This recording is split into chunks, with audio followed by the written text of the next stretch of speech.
तर राहुरीबाबत exit poll नेमका काय सांगतो, पोल पंडितचा अंदाज नेमका काय म्हणतो ते सुद्धा आपण पाहूयात। पोल पंडितच्या एक्झिट पोलचे आकडे आता समोर आलेले आहेत।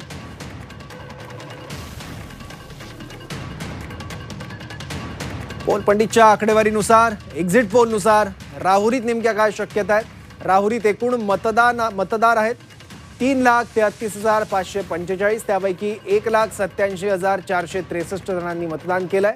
म्हणजे एकूण मतदारांच्या तुलनेत 56.20% जणांनी मतदानाचा हक्क बजावला। त्यानंतर अक्षय कर्डिले महायुतीचे उमेदवार यांना 1,31,224 ते 1,40,597 मतं मिळू शकतात, म्हणजे 70 ते 75% मतं। गोविंद मोकाटे राष्ट्रवादी काँग्रेस शरद पवार पक्ष यांना 28,119 ते 37,493, म्हणजे 15 ते 20% मतं मिळू शकतात। तर ठाकरे सेनेचे रावसाहेब खेवरे, अर्थात ठाकरे सेनेमध्ये ते होते, त्यांनी नंतर बंड केलं, त्यामुळे ठाकरेंचे बंडखोर उमेदवार रावसाहेब खेवरे यांना 9,373 ते 18,746, म्हणजे 5 ते 10% मतं मिळू शकतात।